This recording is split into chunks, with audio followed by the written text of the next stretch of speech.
can start talking. Hi, my name is Adam George. I'm originally from Philadelphia. My bachelor's is in environmental science, and I moved down to Gainesville, Florida now.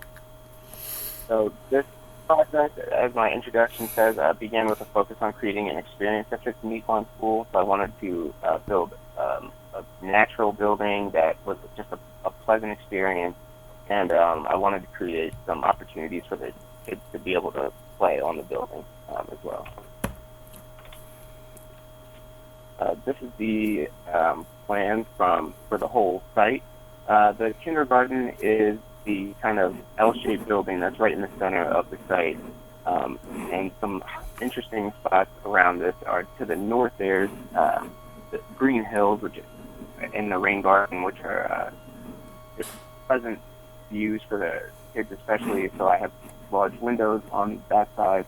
To the west of the building, there's a forest that kind of drains into a stormwater pond with steps, which is a nice feature. I'm going to try to incorporate that into the building as well. And to the south of this kindergarten, it is there's like an outdoor eating area that's connected to a food garden. The older kids are to the south, the administration, and there's other like facility management, music, and art to the west, and the library as well as the play areas for the school and the amphitheater are towards the east. But my project is, if you go to the next slide, Rob, primarily centered around the kindergarten area there. Yeah. So this is the exterior 3D view. The roof is green on purpose. It's not the most attractive shade of green, but it's supposed to represent a green roof with living vegetation on it. Its EUI is 33 kilo, well, kBTU per square feet. And the Sapphira analysis told me that it was mostly overlit, which I've been trying to work on, and that it's heating dominated, and that's mostly from blazing conduction, according to the study. So here's the floor plan on the inside.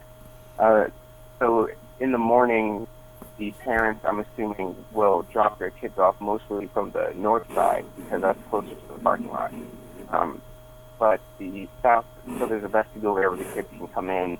I might even remove the window that's to the east of the door and put storage there instead so the kids can hang up their coats.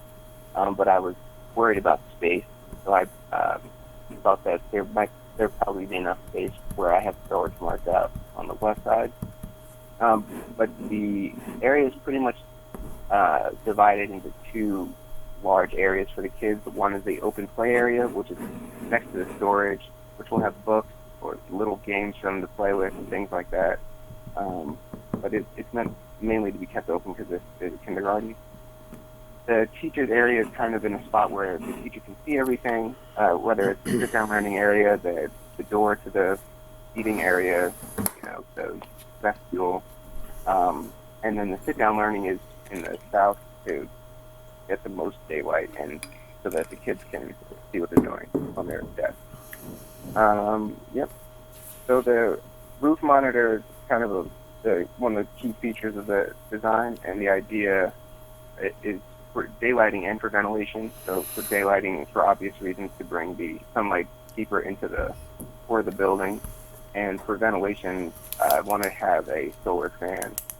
And that's actually, to jump ahead a little bit, I'm curious about how solar fans, how you can kind of model them in buildings, because it can be kind of a standard feature in the software. So I can save that question for later. Okay. But I wanted to point that thinking structurally, the pillars of the roof monitor are, two of them on the east are incorporated into the wall of the bathroom and service area, and the ones on the west, will be incorporated into the shelf and one by the teacher's desk. And I just did that mainly so that the kid wouldn't be running around and accidentally run into a pole. But it still is able to support the roof monitor where it needs to be. Also, just one more thing on this picture on the south, you can see like there's a pergola there with the horizontal flat, and that was after talking to Sharon. I had them going vertically, but for shading purposes, it actually worked out better for them to be horizontal like that. Here's a solar study of the outside of the building, and mainly I just wanted to see how the sun was hitting especially the roof monitor in between the seasons. And you can see in the summer it's shaded pretty much all day, and even the lower floor is also mostly shaded all day. But in the wintertime, the sunlight gets pretty deep into the building.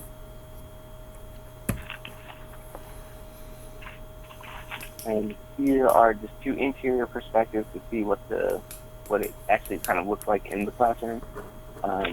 So the first one on the left is facing north, and the one on the right is facing south, just to keep that clear. And I have two images on the bottom to help guide that visual, and in the middle is the fire analysis of overlit or underlit spaces.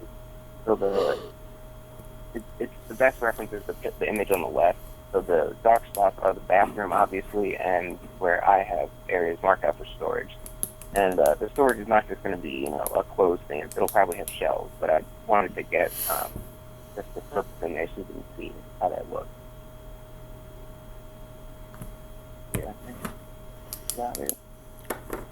Just so moving forward, I'd like to investigate more deeply the different rating systems. So I want to see how, for example, LEED compares to Living Building Challenge, and what does making certain types of changes help you in one rating system but hurt you in another.